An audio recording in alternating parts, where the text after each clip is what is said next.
A primeira fala que eu gostaria de trazer, Átila e os demais irmãos, é convidar os irmãos que pensam diferente a estudar o texto sem pré-conceitos, sem conceitos concebidos antes, deixando que o texto fale por si.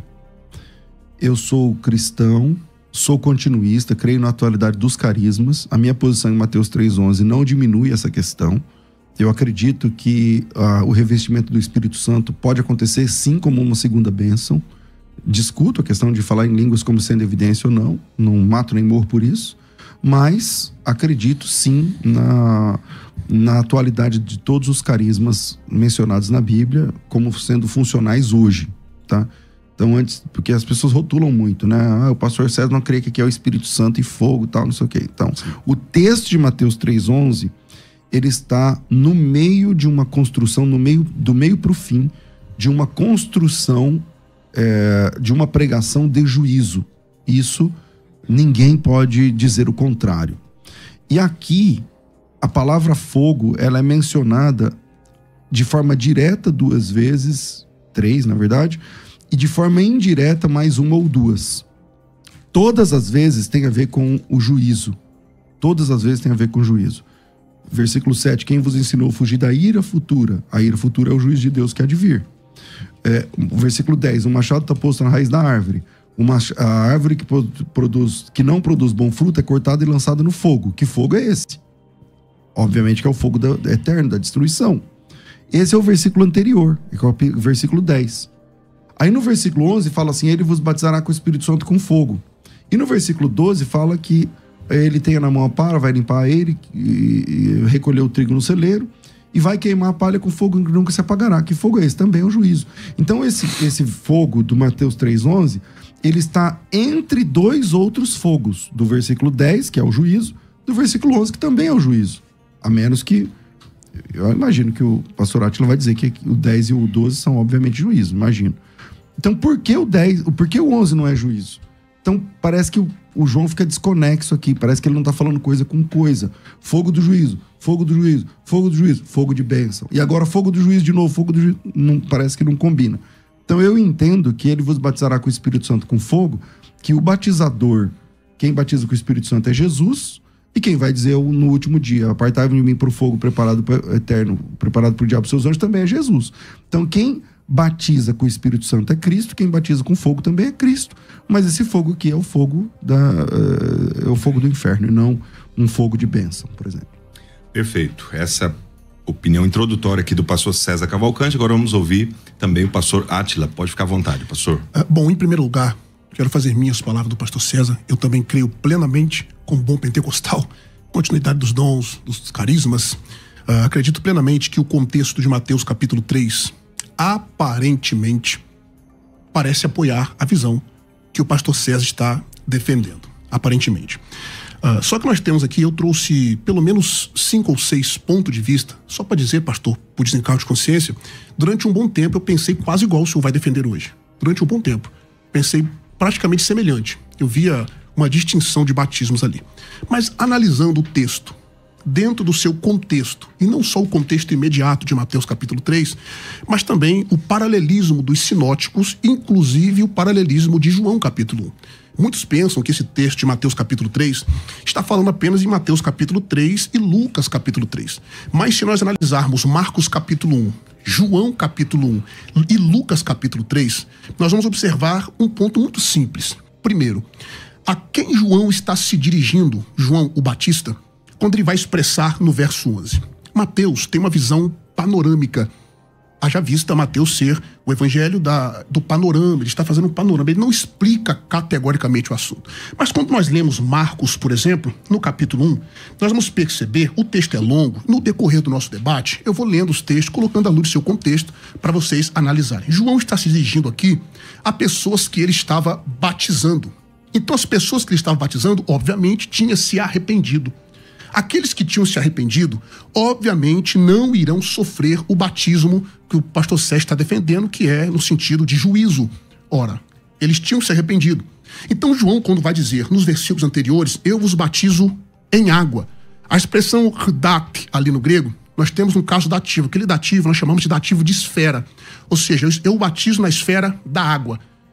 Quando ele se refere a Cristo, ele vai usar, e eu quero usar o meu primeiro ponto aqui, além do argumento do contexto geral, é o que eu chamo de argumento linguístico. Nós temos ali, em primeiro lugar, que no texto grego não tem duas preposições, com o Espírito Santo e com o fogo. Nós temos somente uma preposição, en, um substantivo no dativo, o adjetivo dativo, depois a conjunção cai e depois mais um substantivo, piri, no caso dativo. Isso aqui torna a dizer que um só verbo, batismo, uma preposição e uma conjunção. Isso indica um único batismo. Então aqueles que estão sendo batizados não pode, obviamente, se arrependendo, não pode, obviamente, sofrer o fogo do juízo. Além desses fatos bíblicos, eu gostaria de apresentar aqui também o cumprimento dessa promessa. Nós vamos olhar em Atos capítulo 2 e nós vamos ver o cumprimento dessa promessa.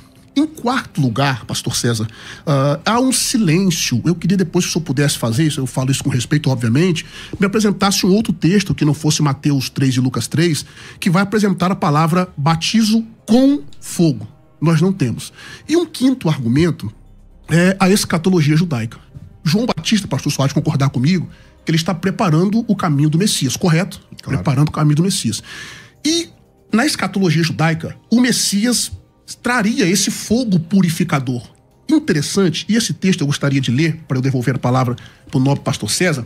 Em Malaquias capítulo 3, observe o que está acontecendo em Malaquias capítulo 3. Observe que já apresentei que João está se referindo àqueles que tinham se arrependido. Então, os que se arrependeram, obviamente, não podem sofrer o fogo do juízo. Nós temos um só batismo ali, não são dois. Capítulo 3 de Malaquias, olha que interessante. Eis que eu vos envio o meu anjo, que preparará o caminho diante de mim. E de repente virá seu tempo o Senhor, a quem vós buscais, o anjo do concerto, a quem vós desejais. Eis que vem, diz o Senhor dos exércitos. Olha só o verso 2 e 3. Mas quem suportará o dia da sua vinda? Quem subsistirá quando ele aparecer? Porque ele será como fogo do ourives e como sabão dos lavandeiros. Olha como é que esse fogo é fogo bom. Olha o verso 3.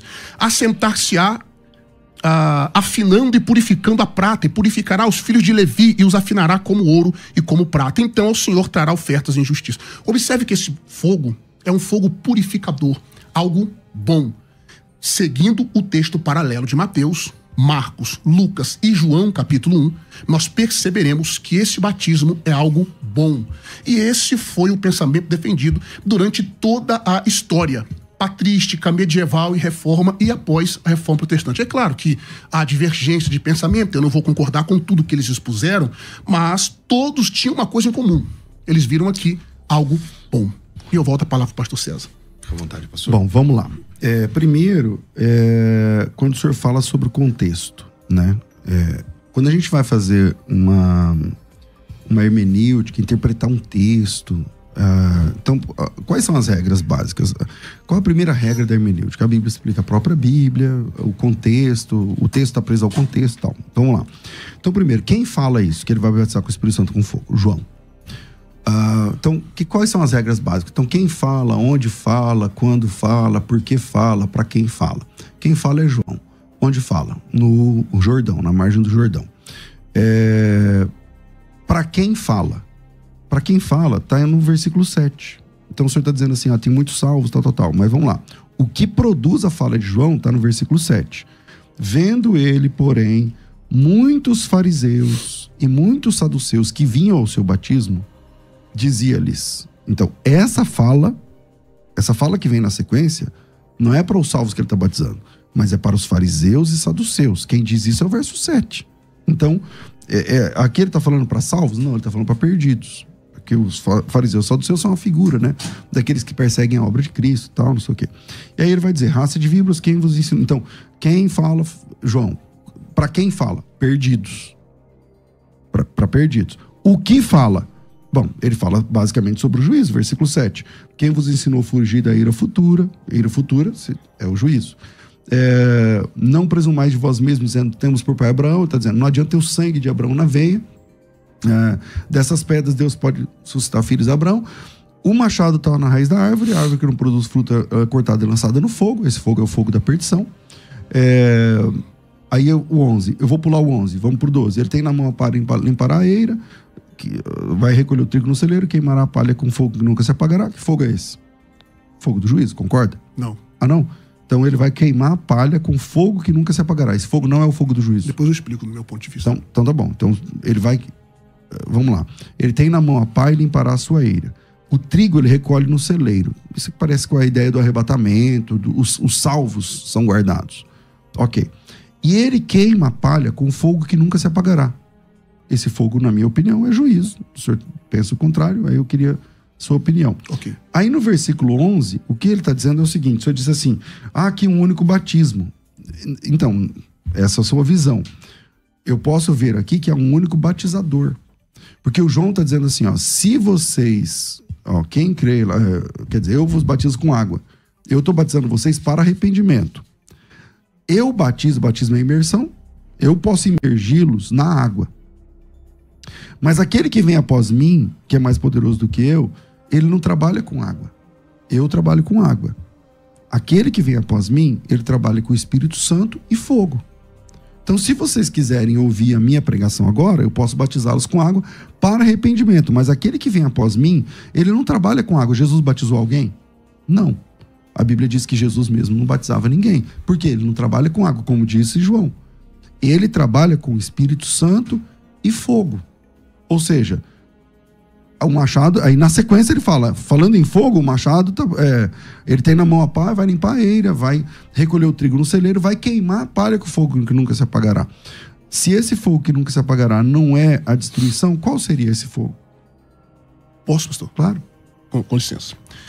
Primeiro argumento que o pastor disse, é muito interessante isso, é o argumento hermenêutico. A Bíblia explica a própria Bíblia. Aparentemente, como eu disse, se nós lermos só Mateus capítulo 3, pastor César, nós vamos pensar que João está falando para fariseus.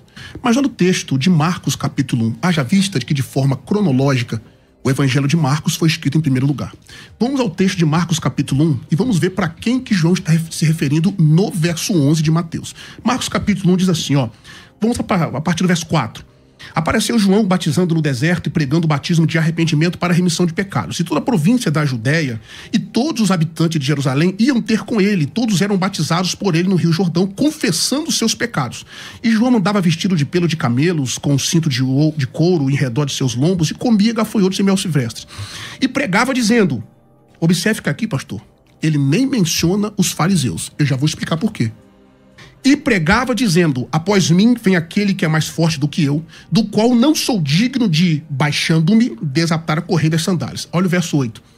Eu, em verdade, tenho-vos, está se referindo às pessoas que ele está batizando, tenho-vos batizado com água, ele, porém, vos batizará com o Espírito Santo.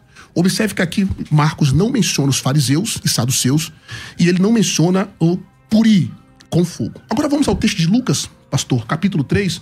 Lucas vai dizer a mesma coisa, embora ele vá usar a expressão puri. Olha o capítulo 3, verso 7 em diante.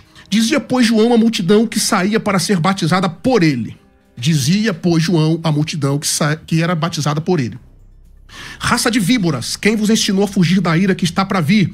Produzi, pois, frutos dignos de arrependimento, e não comeceis a dizer a vós mesmo, temos por pai Abraão, porque eu vos digo que até essas pedras pode Deus suscitar filhos a Abraão.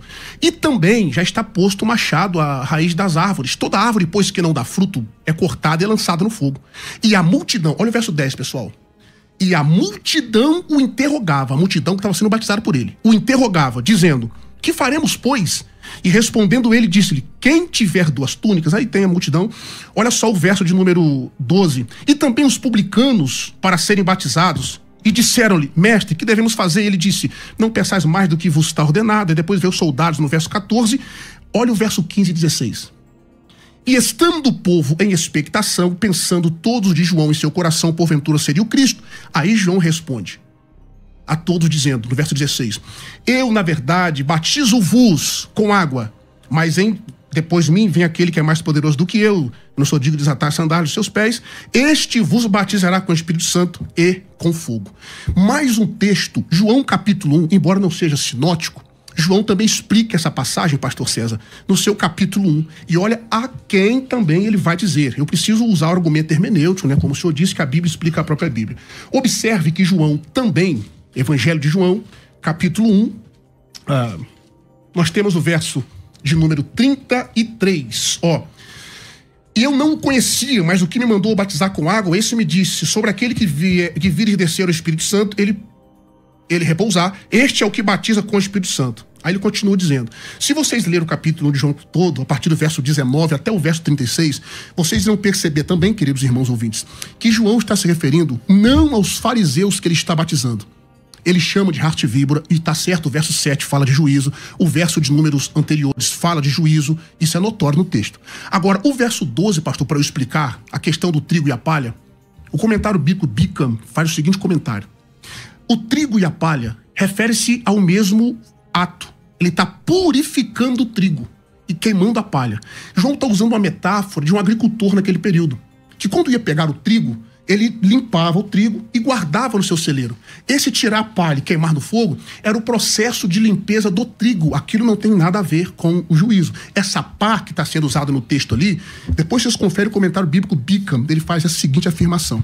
Aquele purificar com a palha, com a pá, era como se fosse um rastelo, seria hoje, um nome correto, não posso dizer, dependendo do local geográfico, mas era para purificação do trigo. Então, no verso 12, fala de purificação, que é exatamente o que eu estou dizendo no batismo do verso 11. Primeiro ponto, mostramos um argumento hermenêutico. Marcos diz para quem ele se dirige, João diz para quem ele se dirige e Lucas diz para quem ele se dirige. Agora, por que Mateus e Lucas colocam batismo com o Espírito Santo e fogo?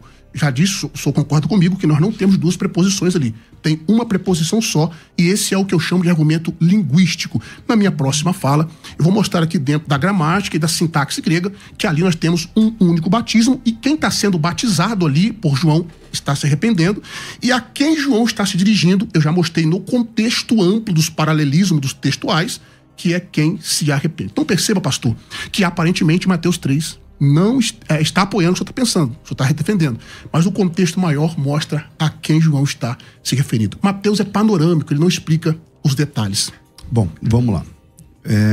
Em primeiro lugar, a multidão que João se refere e a quem ele batiza é diferente dos fariseus e saduceus que estão ali para questionar.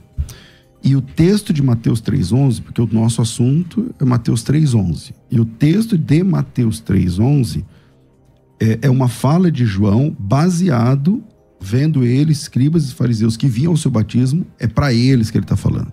É só ler o versículo 7. Então, mantém-se a ideia do contexto imediato. O contexto imediato do Mateus 3,11 é o público do Mateus 3,7. Agora, sobre a questão de não aparecer a palavra com lá e tal no texto original, tá tudo bem. O que eu tô dizendo ali que não é um único batizador, né? É um único que batiza, ele batiza com o Espírito Santo e fogo. Agora, uma coisa me chamou a atenção aqui, pastor Átila, eu não sei, se a gente conseguir usar um argumento por vez, talvez fique mais produtivo, porque se eu usar aqui 3 argumentos, ou 4, ou 5, nessa minha fala, provavelmente você não vai conseguir falar todos eles na sua. E aí parece que fica faltando, parece que você está correndo ou que eu estou correndo. Então, vamos por vez, vamos lá. Em Mateus capítulo 3, versículo 12, havia te perguntado o fogo que nunca se apagará. O Senhor disse assim, esse fogo aí também não é o juízo. Bom, vamos lá. Ele tem na mão a pá... Só interrompendo, senhor, com todo respeito, qual fogo que eu disse que não é juízo? O 12, né? O 12. Perfeito. Na verdade... o 12 e o 11, o senhor disse que não é juízo. Sim, mas o 11 também os não. anteriores eu concordo com o senhor, que é juízo, sim. Então, mas aí o 12, o senhor diz assim, o senhor disse que não é juízo, ó. Ele tem na mão a pá e limpará a sua eira, recolherá o trigo no seu celeiro. E ele queimará a palha com fogo que nunca se apagará. E aí, o senhor diz assim, não, isso aí faz parte da purificação do trigo. Então, mas o trigo não é queimado junto com a palha. O trigo não é queimado junto com a palha. Então, a palha o trigo vai ser guardado no celeiro. Eu até falei assim, ó, isso aqui pode ser até uma ideia do arrebatamento, dos salvos, a reunião dos salvos. O trigo guarda no celeiro, ok. Mas a palha se queimará com fogo que nunca vai se apagar. Então, se não é o inferno, aqui no versículo 12, como que o senhor explica que nunca vai se apagar? Porque a palha apaga rapidinho. Como é que é um fogo que nunca se apaga, mas não é juízo? Como é que o senhor entende essa questão? Posso? Claro. Ok. Como eu disse, no verso... Bom, em primeiro ponto, pastor, eu só preciso discordar do senhor de uma coisa. Infelizmente ou felizmente, eu preciso usar vários argumentos, porque o senhor citou da hermenêutica e etc. Eu acho que isso não é problema. Se o senhor precisar, com o devido respeito, só pode usar quantos argumentos o senhor quiser. O tempo para refutar, entre aspas, vai ser meu. Aí eu tenho que me virar para refutar. Só pode usar quantos argumentos dentro do tempo do senhor o senhor quiser. Por mim, o senhor pode ficar à vontade. Eu não tenho problema. Mas se o senhor quiser, a gente pode usar um argumento de cada vez. Tranquilo. Não, eu acho que para a audiência é melhor, né? Tranquilo. Mas por mim, só pode usar quantos argumentos o senhor quiser dentro do tempo do senhor. Tá bom? Então vamos lá. O verso 12, como eu disse, no comentário bíblico Bica, ele faz essa afirmação de uma metáfora de que está sendo usado a palha ali, pastor. Faz parte do processo do trigo. A palha é colhida junto com o trigo. Mas no processo de purificação, de limpeza, ela é separada. O trigo guardado no celeiro e a palha queimada. Então ele está continuando o processo de purificação. Bom, eu apresentei, por exemplo, Malaquias capítulo 3, mostrando do caminho que João preparou. Mostrei também os versos 2 e 3 de Malaquias 3, mostrando que o Messias traria esse fogo purificador. E sobre a questão de que a quem João está se referindo, eu acho, pastor, que Marcos, Lucas e João deixa bem claro para quem está se referindo. Mas eu vou explicar para o senhor. Mateus, como eu já disse, é o evangelho panorâmico. Mateus, ele não explica com detalhes. Vocês podem perceber isso, pessoal? Quando ele vai falar sobre os cegos, por exemplo. Mateus fala de 2 cegos, de um cego, Lucas fala de 2, Marcos fala de 1. Mas ele refere-se ao mesmo evento. Se eu ficar preso somente no texto de Marcos, eu estou usando esse argumento para entender que Mateus ele é uma visão, a gente chama de visão telescópio, né? Uma visão panorâmica. Ele não explica os detalhes, explica. Agora, Lucas não. Lucas é mais detalhista. E tanto Mateus quanto Lucas, eu acho que só vai concordar, que usaram Marcos como base. O fato de Mateus estar falando para judeus, Mateus, diga-se de passagem, é o evangelho mais judaico do Novo Testamento. Por isso que ele usa a expressão com fogo ali. Para eu concluir e voltar a palavra para o senhor, o argumento linguístico aqui, pastor, é muito forte para apoiar um único batismo. Bom, sobre essa questão do fogo que nunca se apagará, né, e o pastor Átila entende que também é do Espírito e tal, citou o comentário Beacon, né, que é um bom comentário, inclusive. Mas vamos lá, o que é que Jesus Cristo diz sobre isso? Em Mateus capítulo 13, explicando a parábola do trigo e do joio, Jesus Cristo disse o seguinte: assim como o joio é colhido e lançado no fogo, assim também será na consumação do século. Mandará o Filho do Homem, os seus anjos, que ajuntarão do reino todos os escândalos, os que praticam iniquidade, e lançarão na fornalha acesa. Então parece que palha, o joio, o que não presta, o que não é trigo, aquilo que não é trigo, aquilo que não é o grão, aquilo que não é comestível, havia uma fornalha acesa. E aí, no costume da colheita. Só que na escatologia, Jesus Cristo disse assim no versículo 42, e lançarão nessa fornalha acesa, e ali haverá choro e ranger de dentes. E os justos, que aí significa o trigo, resplandecerão como o sol no reino de seu Pai. Quem tem ouvidos, ouça. E aí, acho que isso resolve essa questão do fogo ali, do versículo 12. Ser ou não ser, né? O fogo é um fogo de bênção, ou coisa parecida assim. Não, a Bíblia diz que o fogo, esse fogo, ele queimará, ele consumirá a palha. Então, palha é a parte que não presta do trigo. Então, o que presta é guardado no celeiro, e o fogo, ou melhor, e o que não presta, a palha, ele queima. E a palavra queimar aqui é a palavra consumir com fogo, vai destruir a palha com fogo inextinguível. Aí eu tinha dito assim, qual é a lógica de um fogo inextinguível se é um fogo para queimar uma palha, né? E aí não, é um fogo que purifica e tal. Então eu acho que isso se resolve aqui, né? Não sei se tem base ainda para defender um fogo que é de bênção ou coisa parecida. E sobre a ideia do lá no versículo 7 ou não é o público ali, eu estou defendendo que lá em Mateus capítulo 3, verso 7, ele vendo os escribas e fariseus, ele disse o que ele disse, que é o que diz o texto, a leitura natural do texto. Aí o senhor foi lá em Marcos, em Lucas, até em Malaquias e tal. Mas vamos ver o que Jesus Cristo diz sobre isso. Em Atos capítulo 1, Aqui tem os discípulos, versículos 3, sei lá.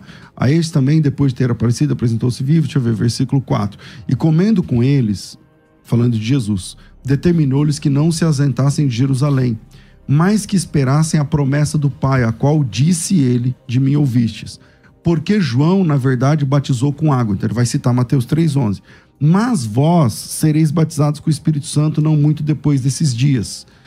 Veja que aqui ele está falando para discípulos. Aqui, Atos capítulo 1, estão os discípulos, né? Ele até fala quem são os discípulos que estão ali e tal, Maria, a mãe de Jesus, não sei mais. Então fala ali dos discípulos. Quando muda o cenário, quando muda o público, não tem mais fogo. Então, por exemplo, aqui ele cita Mateus 3,11, ipsis literis, se era para citar. Mas, como ele não está falando agora para fariseus e saduceus, para pessoas perdidas, perseguidores da obra de Deus, mas para os piedosos discípulos de Jesus, então não tem fogo. Ele disse, João batizou, na verdade, com água, mas vocês serão batizados com o Espírito Santo não muito depois desses dias. Esse corte não é um corte de Marcos. Marcos não tem essa construção. Nem de Lucas. É um corte de Mateus. E aí ele está dizendo, João, na verdade, batizou com água, mas vocês, os crentes, serão batizados com o Espírito Santo não muito depois desses dias. Aqui era a chance dele falar, vocês serão batizados com o Espírito Santo e com fogo.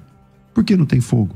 Porque quando muda o público, se é um público salvo, não tem a necessidade do fogo. O fogo, como está no versículo 12, é um fogo inextinguível, e conforme a parábola lá do trigo e do joio, a palha e o joio se queimam num fogo que não se apaga nunca. Posso? Claro. Vamos começar de trás para frente com os argumentos que o pastor César afirmou. Em primeiro lugar, o autor de Atos é exatamente o mesmo autor de Lucas. Lucas escreveu ambos os evangelhos. E outros sim. Ele não fez uma citação ipsis literis, porque em Lucas, o próprio Lucas tinha colocado com fogo também, embora sem preposição. Em segundo lugar, o trigo e o joio, pastor, não tem absolutamente nada a ver com a questão do trigo e da palha de Mateus capítulo 3:11. Joio é uma coisa, palha é uma outra coisa. O joio e o trigo não pode ser arrancado no ato do processo, só no final. A palha, na purificação, é tirada. Então a parábola que o senhor usou para tentar parafrasear que a palha e o trigo lhe fala de juízo não tem absolutamente nada a ver com o texto de Mateus capítulo 3, verso 11. O senhor pegou para tentar dar a ideia de distinção aqui de fogo. Exatamente nada a ver com o contexto de Mateus capítulo 3. Em segundo lugar, eu usei o argumento hermenêutico, Marcos capítulo 1, Lucas 3 e João capítulo 1, que está falando absolutamente a mesma passagem de Mateus capítulo 3, mostra a quem João está se referindo. Por que Mateus colocou fogo? Porque Mateus está pregando para judeu. Isso aqui é uma explicação exegética, ele está explicando que fogo é esse. Aí eu preciso usar agora um segundo argumento, que é o argumento linguístico. Como eu disse, nós temos em Mateus 3:11 a seguinte construção. Autos remas baptisse en pneumatirragia ou caipiri. Ele vos batizará com o Espírito Santo e fogo. Nós temos aqui somente um verbo, somente uma preposição e somente uma conjunção. Isso indica uma união desse batismo. É o único batismo. Quem diz isso, em primeiro lugar? D. Carson. Ele diz, a ausência de uma preposição separada antes de fogo, que é piri, provavelmente significa que o fogo é qualificador do Espírito Santo. Aqui fogo sugere a função purificadora e refinadora do Espírito Santo, mais do que julgamento. Um estudioso chamado Francis R.T. Francis, ele diz, a construção da frase sugere que o fogo é associado com o Espírito Santo e, portanto, não indica um julgamento separado, mas a purificação e o poder transformador do Espírito Santo. O fogo aqui não é fogo do julgamento, mas fogo do Espírito que purifica. Leon Morris, ele diz, a preposição única usada para Espírito Santo e fogo sugere uma experiência unificada, que nós chamamos de endíades, pastor. O nome disso é uma endíades, uma coisa única. H. Robertson, mais um linguista, diz, o uso de uma única preposição com o Espírito Santo e fogo indica que são aspectos da mesma experiência. O fogo aqui simboliza a obra purificadora e refinadora do Espírito Santo. E a sua pergunta, eu devolvo a pergunta para o senhor. Mostre para mim, pastor, em outro texto, onde está o batismo com fogo. Em outro texto. Só aparece... Bom, eu vou responder para o senhor. Só aparece em Mateus 3. Você está perguntando para mim, mas você mesmo vai responder? É uma pergunta retórica, eu tenho que... Então não é uma pergunta para mim. Tá uma pergunta retórica. Tá bom. Vamos lá. Fala à vontade. Apresente para mim onde está outra expressão batismo com fogo. E eu vou concluir a minha fala e voltar para o senhor desenvolver o seu argumento. Batismo, pastor, significa o quê? Essa é para o senhor responder, se o senhor quiser. O que é o batismo? Agora posso dizer imersão. Beleza. Imersão, concordamos. Mas Quando a pessoa é batizada, representa uma mudança de estágio. Ela passa pelo batismo e ela, por exemplo, fui batizado nas águas, eu entro agora para o corpo de Cristo. Então, o batismo representa uma transição, correto? Batismo representa uma transição. Por exemplo, a família de Noé foi batizada no juízo, de acordo com Pedro. Ela passou, no dilúvio, aliás, ela passou pelo dilúvio. Ok? O povo de Israel do Egito foi batizado em Moisés. Paulo diz em Coríntios capítulo 10 que eles passaram o mar. O batismo indica mudança. Se o senhor continuar com o pensamento que ali é juízo, então o senhor vai acabar caindo indiretamente na doutrina do purgatório. Porque esse juízo purifica e a pessoa passa o processo depois. Batismo na Bíblia tem a ver com isso. Se esse batismo for de juízo, eu não consigo ver o outro argumento de que cair na falácia, de que ali é uma... Eu falo falácia com respeito, pastor, obviamente. Opa, percebi o respeito. Tá? Não, Vamos lá. Nós vamos cair no equívoco de dizer que ali, então, aquele batismo com fogo, que é o juízo no pensamento do Senhor, esse batismo é para a pessoa passar por um tempo. Observe que Jesus usa o batismo no seu sofrimento. Ele não ficou no sofrimento. É claro que no juízo, ninguém passa pelo juízo e sai purificado. No juízo, ele vai ficar ali, no juízo para sempre. Correto? Então esse é o argumento a mostrar que aquele fogo de Mateus 3,11 e Lucas 3,16 não tem nada a ver com o juízo. É um único batismo por cada construção gramatical. Isso então, sobre Atos capítulo 1, que o senhor me perguntou, eu posso responder ou o senhor vai falar? Não, é que o senhor começou respondendo ele, na verdade. Você não vai, o senhor começou respondendo ele, né? Por favor. Então vamos lá. É o seguinte, ó. Atos capítulo 1, o senhor disse assim, esse texto foi escrito por Lucas. O senhor não lembra, mas o senhor já respondeu. Quando eu citei Atos 1. Então você disse, esse texto foi respondido por Lucas e tal, não sei o que lá. Só que Lucas também tem fogo. Sim. E aqui em Atos também não tem. Então prevalece o argumento. Eu disse, quando troca o auditório, não tem mais fogo. Porque tanto Lucas quanto Mateus traz a palavra fogo. E aqui para os discípulos, em Atos capítulo 1, não aparece fogo. Não importa se foi Lucas, não foi Lucas. Lá, Lucas tem fogo lá no texto de Lucas 3. Mateus tem fogo no texto de Mateus 3. Mas em Atos capítulo 1, quando se fala de discípulos, não tem mais fogo. Então, se eu estou dizendo que ele cita ipsis literis Mateus pela construção do texto. Na sua Bíblia deve ter uma referência aí. Se você colocar lá em Atos, vai trazer em Mateus 3,11. Você está entendendo? Qualquer pessoa que tiver uma Bíblia com uma referência básica, ele clica lá, vai aparecer Mateus 3,11. Porque é o que o texto de Mateus 3,11 diz. Que é um pouquinho diferente do de Lucas, né? Mas pode ser o de Lucas também. Lá também aparece fogo em Lucas 3. Em Mateus 3 aparece fogo. Mas quando muda-se o cenário, agora é o cenáculo. Quando muda o público agora não é escribas e fariseus, só tem um público de cristãos, buscando a presença de Deus, buscando o Espírito Santo, não tem mais fogo. Ele vos batizará com o Espírito Santo não muito depois desses dias. Se ele está citando ipsis literis Mateus, ou como o senhor quer, Lucas, podia ter acrescentado fogo.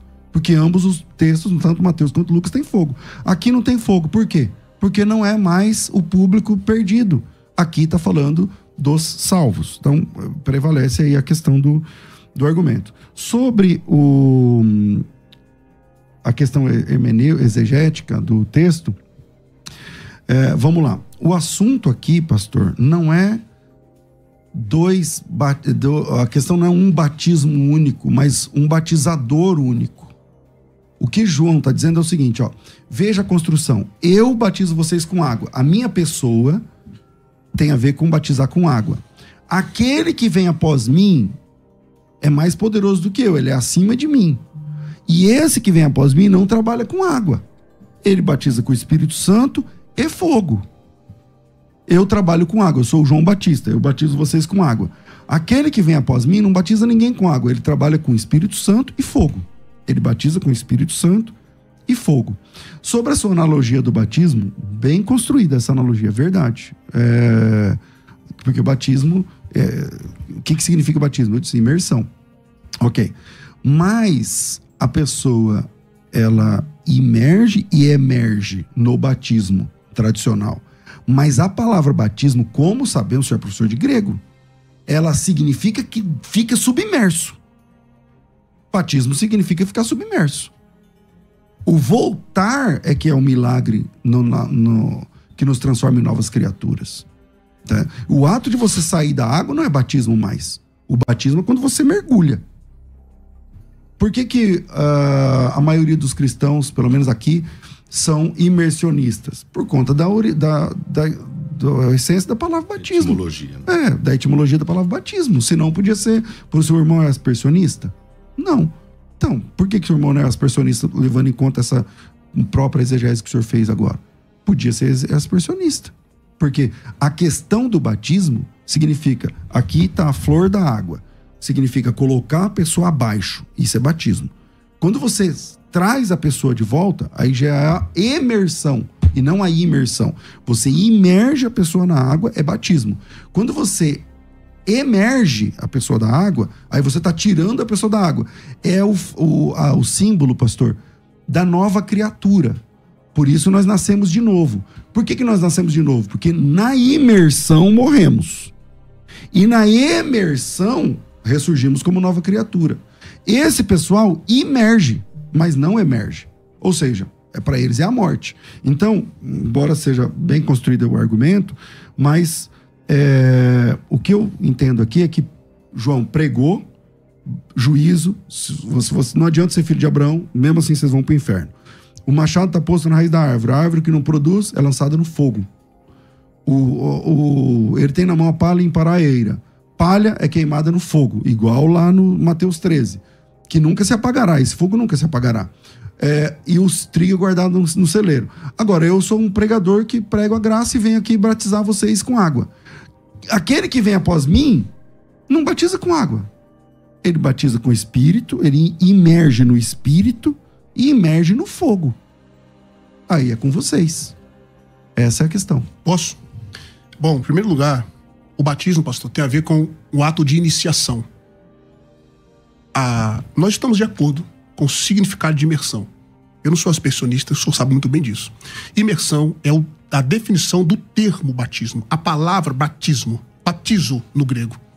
Agora, ele simboliza o ato de iniciação. Todos que são batizados, eles passam pelo batismo e entram. Aliás, nós temos pelo menos 5 tipos de batismo no Novo Testamento. Não é o motivo do assunto. Agora, eu não entendi o argumento do senhor. O senhor disse, aqui a questão é o agente, não é se é dois batismos. Ora, Mateus 3:11, o assunto discutido aqui é exatamente esse. O agente do batismo ali, tanto eu quanto o senhor, estamos de acordo. O agente é um só. Sim. Não há por que discutir isso. Quem batiza com o Espírito Santo? Jesus. E quem batiza com fogo no final? Existe o batismo... Então, mas quem batiza com fogo no final? Eu não interrompi o senhor. Não, então, mas é que o senhor fez uma pergunta no meio da sua pergunta e eu respondi. Mas tudo bem, não precisa responder a minha. Fique à vontade. Posso? Então, vamos lá. Quando eu disse do contexto, Marcos 1, Lucas 3, João 1, indica para quem ele está se referindo. O senhor está preso em Mateus capítulo 3, que é o tema do nosso assunto. Mas o texto tem um paralelismo exato. Isso é hermenêutica, pastor. E o senhor sabe muito bem o que é hermenêutica, como grande professor que o senhor é. A definição de batismo, tanto eu quanto o senhor, estamos de acordo. O agente desse batismo, tanto eu quanto o senhor, estamos de acordo. A discussão aqui é o batismo único ou são 2 batismos? Eu estou defendendo o batismo único, pelo mesmo agente. O senhor está defendendo o batismo duplo. Pelo mesmo agente. Pelo mesmo agente. Isso. A questão aqui não é o agente. Agora, é batismo duplo? Não. O argumento linguístico diz que não. O batismo tem a ver com iniciação. Passar por algo. A menos que o senhor me mostre o contrário na Bíblia. Passar pelo ato do batismo. Aí eu apresentei a analogia, só até disse que foi um bom argumento. Família de Noé, os israelitas, etc. Jesus fala do batismo no sofrimento, mas ele não fica imergido no sofrimento, eles não ficam no dilúvio, eles não ficam no mar, eles passam pelo processo. Porque então, se esse fogo for purificador, aliás, for fogo de juízo, então esses juízes eles vão passar pelo juízo. Aí só acabou, só me acusou de ser aspersionista, só vai acabar caindo, então, no universalismo, que todos vão ser salvos no final. Então, vamos lá. Acusou no bom sentido. Eu não te acusei, não te acusei de nada. Não, eu não te acusei. Eu disse o seguinte, o senhor é imersionista, não é? Eu sou. Nós sabemos que imersão e emersão são coisas distintas. Sem dúvida, sem dúvida. Jesus teve o batismo de sofrimento, mas ele emergiu, certo? Sim. Ele saiu. Sim. O Noé foi batizado no dilúvio, mas ele sobreviveu, ele emergiu. Quando você foi batizado nas águas, o símbolo é a morte, não é? Sim. Por que o símbolo é a morte? Porque você não respira debaixo d'água. Sim. Se eu segurar sua cabeça 10 minutos debaixo d'água, o senhor morreu. E depois... O que o senhor precisa para não morrer? Emergir. No batismo... É o meu que tá fazendo esse barulho? Acho que é. É. No batismo com fogo... Deixa eu desligar aqui. No batismo com fogo, não tem imersão. Você não sai de lá. Por quê? Porque a Bíblia diz que o fogo é inextinguível. Então, o que o texto está dizendo, ele vai limpar o celeiro, vai limpar a eira, vai recolher o trigo no celeiro. Você já está indo pro verso 12 agora, né? Exatamente, é o fogo que é inextinguível. Esse fogo é inextinguível. Alguém consegue emergir desse fogo? Porque se alguém consegue emergir do fogo, aí purificou. Se você consegue sair vivo daquele fogo, então purificou. O texto que o senhor cita lá de Malaquias. O fogo, aquele fogo purifica. Bom, se é ouro, purifica. Mas todas as impurezas são destruídas. Eu só gostaria depois das no mesmo fogo.